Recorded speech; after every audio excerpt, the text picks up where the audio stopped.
Old Betty Crocker Christmas candies nobody makes anymore. There was a time when Christmas wasn't lit by LED lights or scented candles, but by the glow of a stovetop, a pot of sugar, and the laughter of family gathered close. In kitchens across America, long before prepackaged treats filled every aisle, candy making was a December ritual. Mothers, grandmothers, and curious children stood side by side, armed with wooden spoons, candy thermometers, and a little faith that boiling sugar would somehow turn into magic. At the center of it all stood a name that defined American home cooking: Betty Crocker. She wasn't a real person, but she might as well have been. To millions, she was a trusted voice in the kitchen, the friend who made every recipe feel possible. Her Christmas cookbooks and pamphlets became annual treasures filled with recipes that were as much about memory as they were about sugar and butter.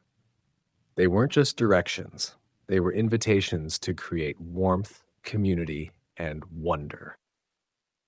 Through the mid-20th century, Betty Crocker's holiday candies reflected more than flavor trends. They mirrored the nation itself. Each recipe told a story of the times. Peppermint Snowdrift Fudge brought postwar optimism. Candied Potato Bonbons reflected Depression-era thrift. Silver foil peanut butter balls shimmered with the glamour of a new modern America.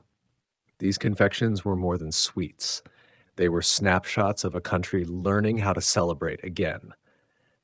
Every batch carried its own kind of drama.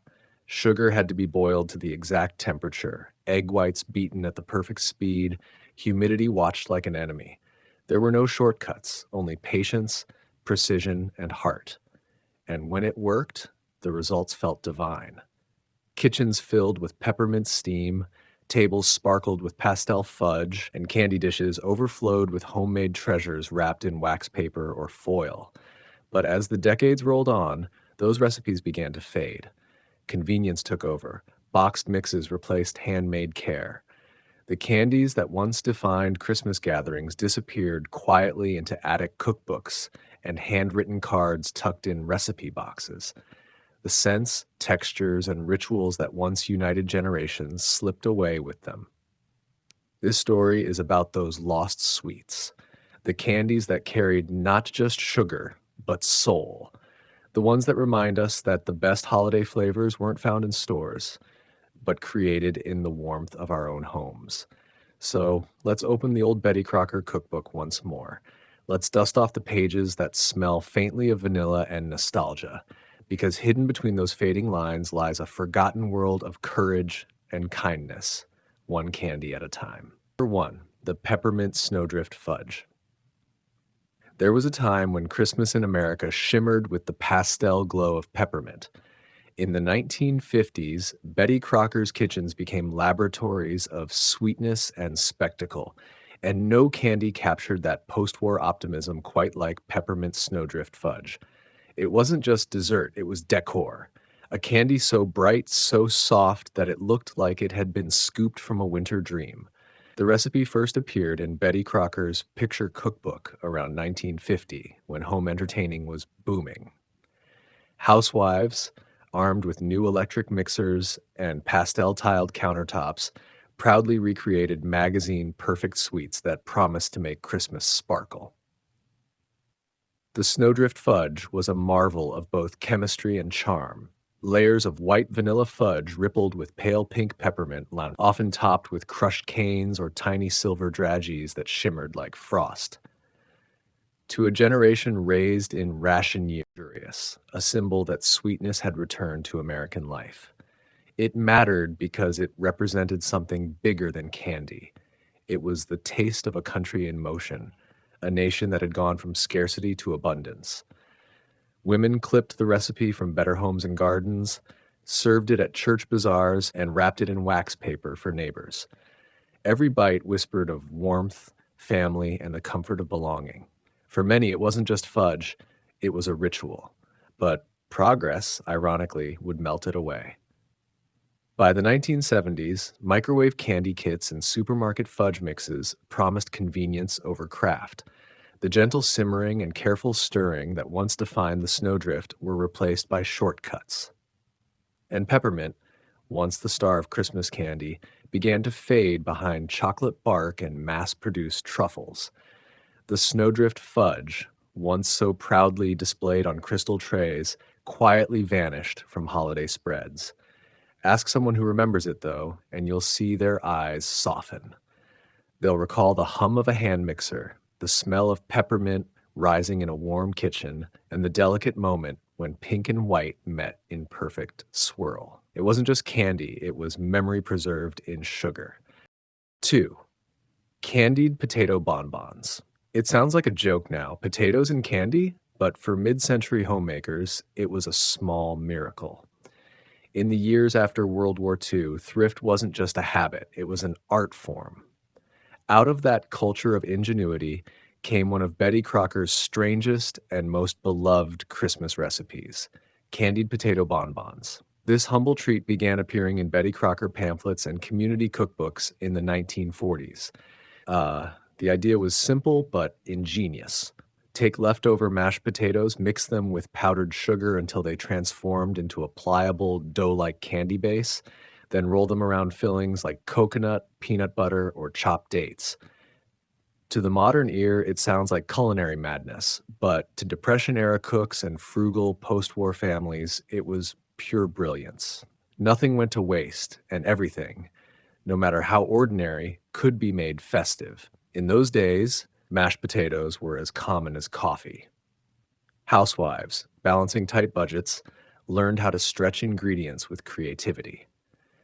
Betty Crocker herself became a guiding voice of reassurance, teaching that a good cook wasn't defined by luxury, but by resourcefulness. The candied potato bonbon embodied that ethos.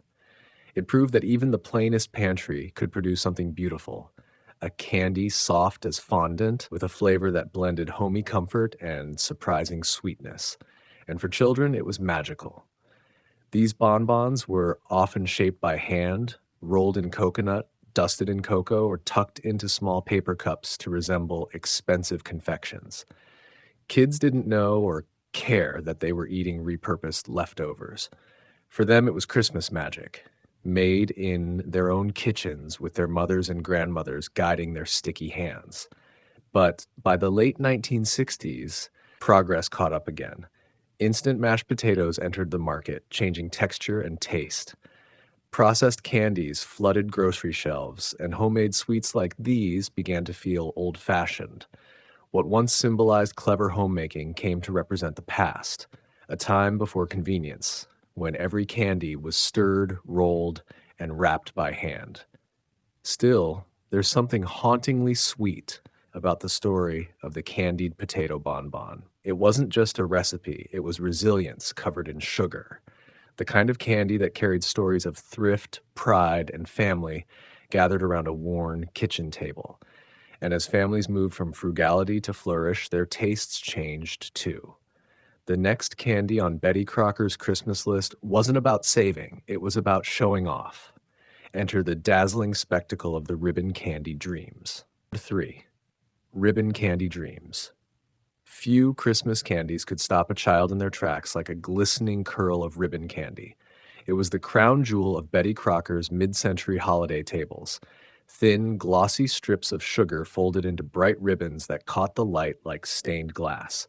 Part candy, part decoration, Ribbon Candy Dreams was a marvel of patience, timing, and pure spectacle.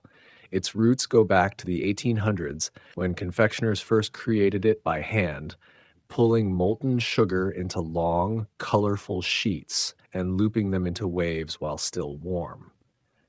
By the 1940s and 50s, Betty Crocker brought this old-world artistry to America's suburban kitchens, presenting it as both an edible craft and a symbol of Christmas elegance. Housewives, inspired by the cheerful photos in cookbooks and women's magazines, would try their best to recreate the glossy curls, sometimes succeeding, often ending in a sticky disaster. But that was the charm. Ribbon candy was about the attempt. It represented the new spirit of post-war homemaking, where precision met creativity and the kitchen became a stage for wonder. You could almost hear the crackle of sugar cooling, the giggles of children peeking over the counter, and the smell of caramelized sweetness filling the air. It was Christmas captured in color. It mattered because it wasn't just candy, it was art you could eat. Families proudly displayed it in crystal dishes alongside peppermint sticks and walnuts as a mark of hospitality and pride. For many, it was a test of skill, a sugary badge of honor that showed you could make something delicate, beautiful, and fleeting. But beauty came with a price. Ribbon candy was notoriously fickle. A humid room could warp its shape, a moment's delay could make it shatter instead of curl. And as candy factories grew more efficient, machine-made versions began to flood stores. Perfectly shaped, perfectly dull. The homemade magic that once filled kitchens faded, replaced by the uniform gleam of factory precision. By the 1980s, few remembered how to make it by hand at all. Ask someone who lived through those Christmases and they'll recall the color first. The swirls of red, green, and gold stacked neatly in tins or lined up in shop windows. It wasn't about the taste, it was about the memory of a time when Christmas wasn't bought, but made. And just as sugar artistry reached its peak, Betty Crocker introduced a candy that flirted with danger itself, the bittersweet caramelized drama of the forgotten burnt sugar caramels. 4. The forgotten burnt sugar caramels. Long before candy thermometers and microwave fudge, there was the crack and hiss of sugar pushed to its limits. Burnt sugar caramels weren't a mistake. They were a dare. Betty Crocker's mid-century cookbooks treated them like an adventure for the brave. Scorch the sugar just enough to deepen its flavor, but stop short of ruin. 1 second too long and your kitchen filled with smoke. 1 second too short and the flavor stayed flat. But when done right, these caramels were extraordinary. Bittersweet, buttery, and unlike anything sold in a box. The recipe dates back to the 1930s and 40s, when cooking from scratch was still a point of pride. In those years, flavor meant effort. Betty Crocker encouraged home cooks to chase that deep, molasses-like taste by burning sugar deliberately, a technique that required intuition more than precision. Housewives would hover over the stove, stirring golden syrup until it darkened into copper, then whisk in cream and butter in a theatrical plume of steam. The result was candy that tasted like toasted vanilla and campfire smoke, wrapped in wax paper and tucked into Christmas tins. Why it mattered is simple. It was flavor earned through courage. Burnt sugar caramels separated the casual cook from the careful one. You couldn't fake your way through it. Each batch carried a sense of accomplishment, something you felt in your arm from stirring and in your chest from holding your breath while it bubbled. It was a candy that made you pay attention. But, like many of Betty's most hands-on recipes, this one faded when convenience took over. By the 1960s, packaged caramel squares and instant sauces replaced homemade candy entirely. No one wanted to risk scorching sugar when you could melt store-bought cubes in the microwave. The art and danger of the recipe disappeared, leaving behind only the memory of that dark, smoky sweetness. Still, for those who remember, the scent of slightly burnt caramel can trigger a flood of memories. A grandmother's laughter, a stovetop glowing with holiday warmth, a candy that danced on the edge of disaster, but somehow turned out perfect. And as America's kitchens moved away from precision and toward ease, a new kind of Christmas candy rose, lighter, airier, and sweeter than anything before.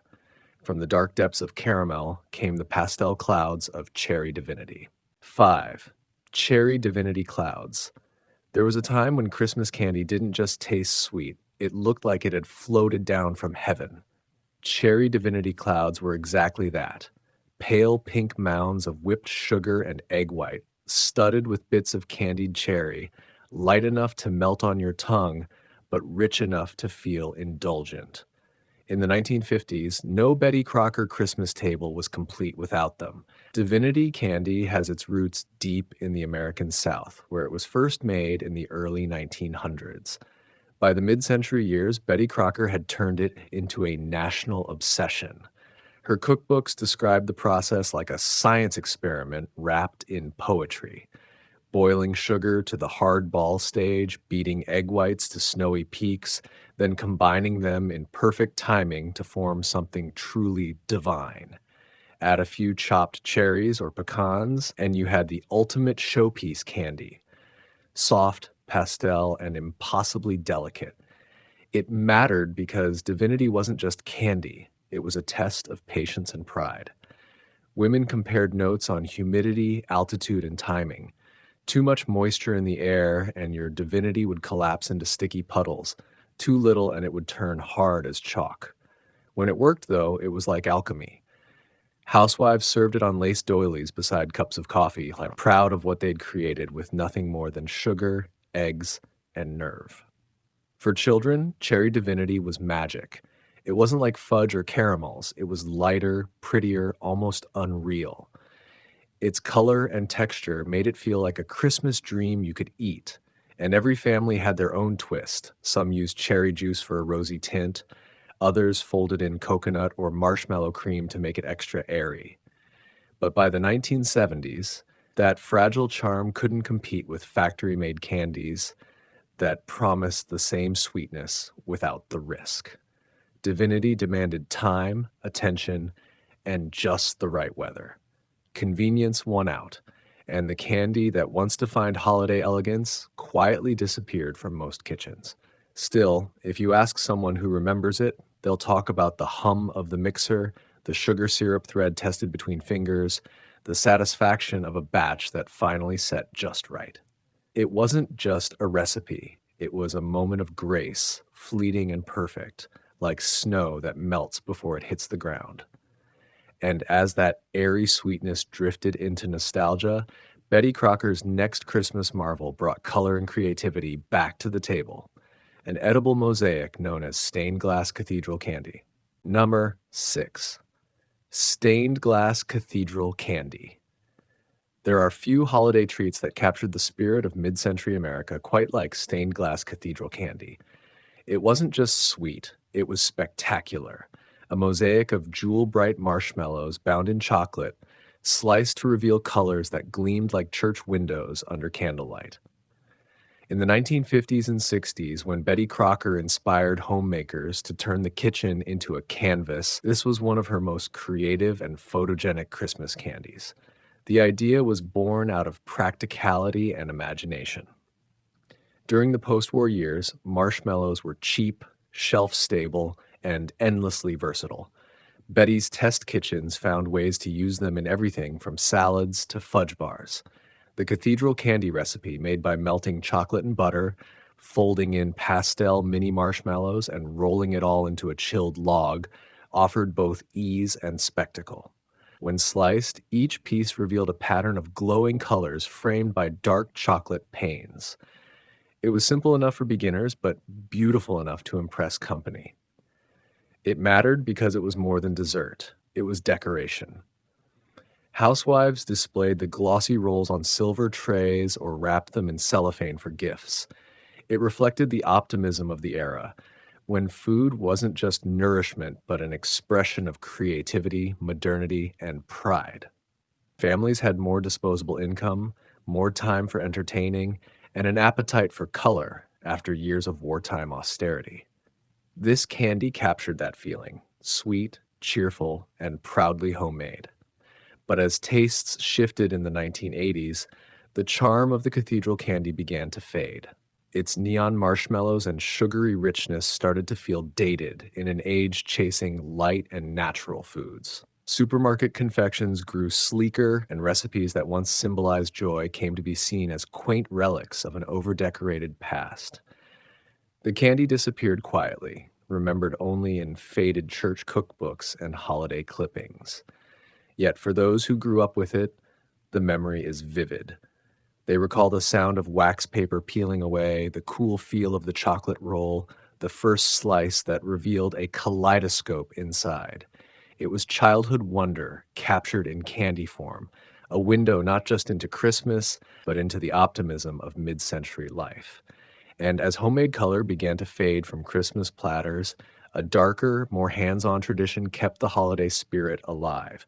The sticky, blister-raising ritual of old-fashioned molasses pull candy. Number 7. Old-fashioned molasses pull candy. Before stand mixers and candy thermometers, Christmas candy making was an act of faith, and few recipes tested that faith like old-fashioned molasses pull candy. Long before Betty Crocker became a household name, this sticky amber treat was a December ritual across rural America. By the 1940s, when Betty revived it in her holiday booklets, it wasn't just candy anymore. It was a memory worth preserving.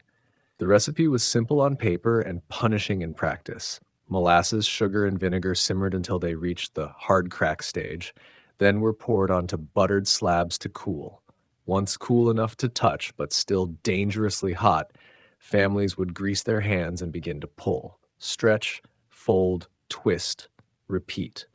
What started as dark syrup slowly turned glossy, then lighter, then pale gold, transforming under dozens of hands. Why it mattered went far beyond taste. Pull candy wasn't just made, it was shared. In the days before television, families and neighbors gathered around the kitchen table for candy pulls on Christmas Eve. Children shrieked with laughter as the candy stuck to their fingers, adults swapped stories, and everyone left with blisters and joy in equal measure. It was a tactile kind of celebration, one that turned labor into laughter. Betty Crocker's version modernized the old ritual, encouraging homemakers to preserve the spirit of togetherness while using precise measurements and stovetop tips. It was a nod to simpler times in an age that was quickly modernizing. Her instructions read more like an invitation to memory than a recipe. Gather friends, butter hands well, pull until light and glossy, taste the fun. But as America's kitchens evolved, the pull candy disappeared. By the late 1960s, few families had the patience or the desire to risk burns for homemade taffy. Convenience candies ruled the shelves, and what was once a hands-on holiday tradition became a footnote. Still, ask someone who grew up with it, and you'll hear stories filled with warmth and mischief. Grandmothers cooling pans of syrup on snowbanks, children racing to see whose candy turned lightest, fathers testing strands between their fingers. The candy was never perfect, but that was the point. It was about time spent, not taste achieved. And as the sticky laughter faded from America's kitchens, Betty Crocker offered a gentler, more refined kind of sweetness, soft, pastel, and perfumed. The next candy was the taste of nostalgia itself, Wintergreen Cream Drops. 8. Wintergreen Cream Drops. If Christmas in the 1940s had a scent, it might have been wintergreen. Sweet, floral, and just a little sharp, it lingered in the air of every parlor dish and candy box across America.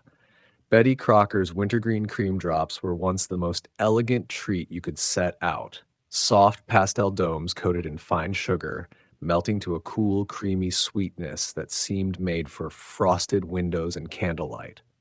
The recipe was a product of its time, when refinement mattered as much as flavor. In the 1930s and 40s, most Christmas candies leaned heavy, caramels, toffee, fudge, but the wintergreen drop was something different. It felt dainty and sophisticated, with its pale green hue and delicate scent. Betty Crocker promoted it as a refreshing finale to a rich holiday meal, a candy you served on crystal dishes or tucked into linen-lined tins for guests. Wintergreen flavor itself carried a certain nostalgia even then. It evoked the rural past, wild mint gathered in forests, old-fashioned gums, and lozenges from general stores. For older generations, it was a taste of their childhood. For the new suburban homemakers, it was a link to tradition wrapped in modern beauty. Every bite seemed to bridge eras, the rustic and the refined.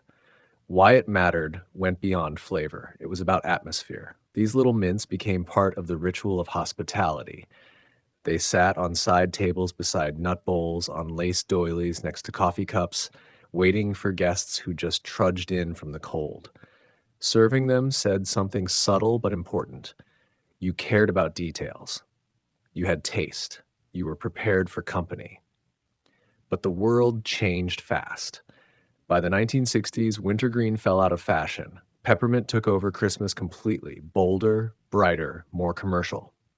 The old-fashioned cream drop became a relic, too mild and floral for modern palates. Even the distinctive scent of wintergreen, once a mark of holiday elegance, came to be associated with toothpaste instead of Christmas cheer. Still, the memory endures. Ask anyone who remembers, and they'll describe the cool sweetness, the soft crunch of sugar coating, and the faint tingle that followed. It wasn't flashy, but it lingered, like the memory of snow on a quiet evening. And just as America began trading handmade charm for post-war shine, Betty Crocker introduced a candy that looked as glamorous as the decade itself, wrapped in silver foil and shaped like treasure, the silver foil peanut butter balls. 9 silver foil peanut butter balls. In the years after World War II, Christmas in America began to sparkle again. Aluminum trees, tinsel garlands, mirrored ornaments, everything gleamed. Even the candy bowls reflected that new modern shine. And few treats captured that spirit better than the silver foil peanut butter balls, a Betty Crocker favorite that wrapped thrift, nostalgia, and a touch of glamour in a single bite-sized sphere. The idea was simple but brilliant. Betty's home economists paired two wartime staples, peanut butter and cocoa, with post-war presentation. The candy itself was nothing fancy, smooth peanut butter mixed with powdered sugar, butter, and crushed cereal or Rice Crisps for texture, then dipped in melted chocolate. But what made them special was the final touch. Each piece wrapped in shiny silver or colored foil, like a miniature Christmas ornament you could eat. It was candy as a celebration of recovery. During the war, sugar and chocolate had been rationed, and peanut butter was often the only sweet available to many families.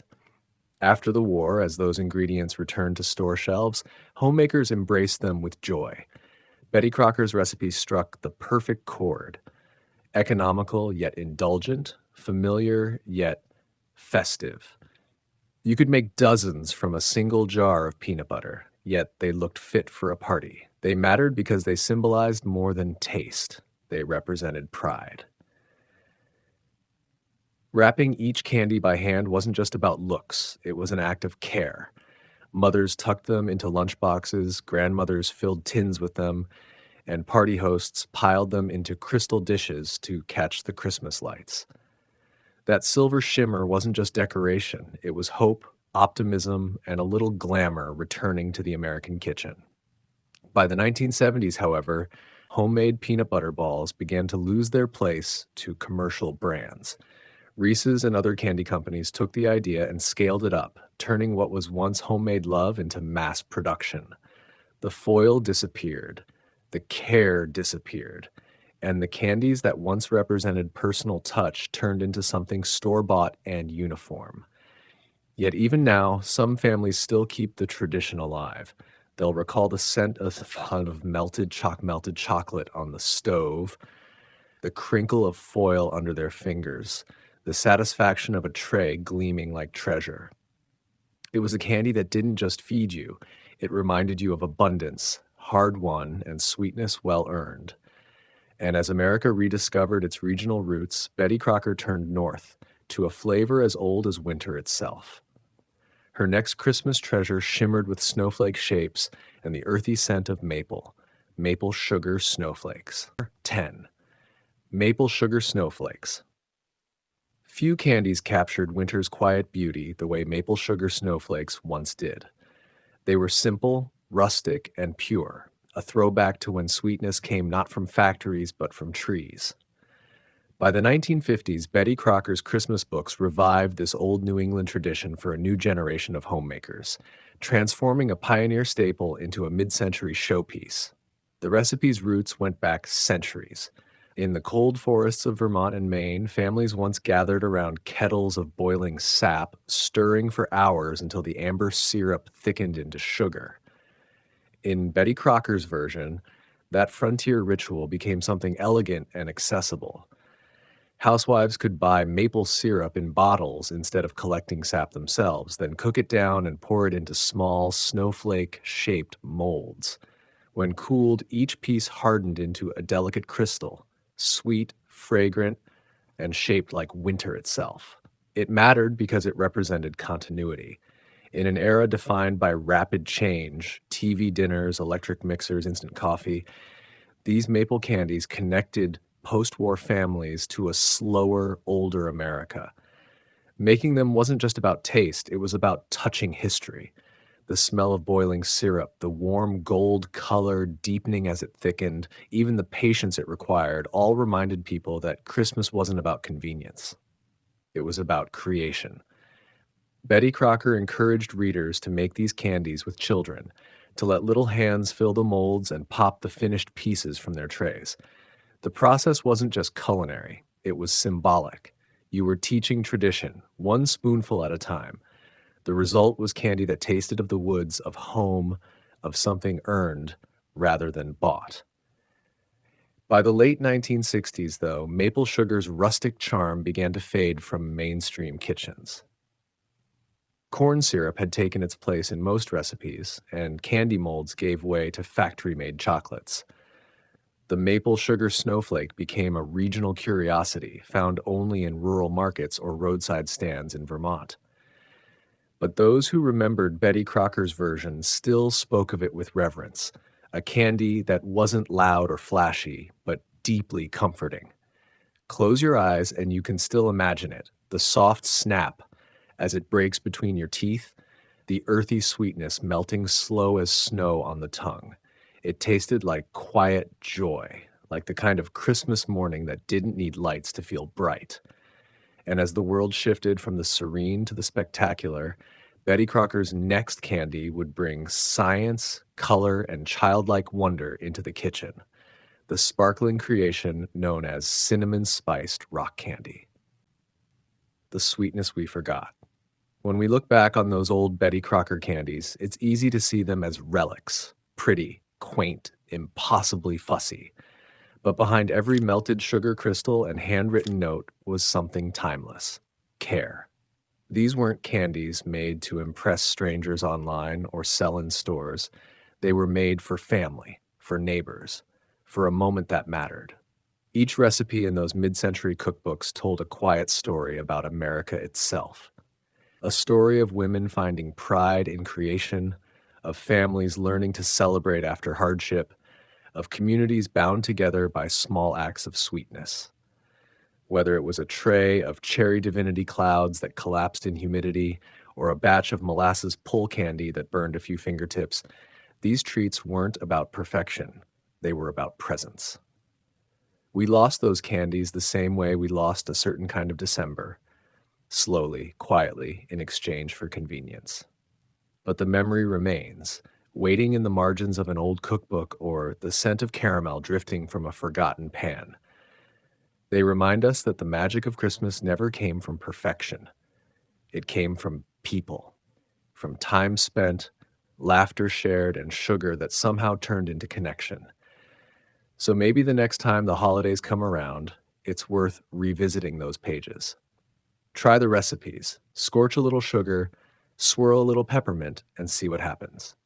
You might find that what we thought we lost wasn't just candy, it was the sweetness of making something by hand, together, because Betty Crocker never really sold recipes. She sold tradition, and every forgotten Christmas candy she left behind still whispers the same truth. The sweetest memories are the ones we make ourselves.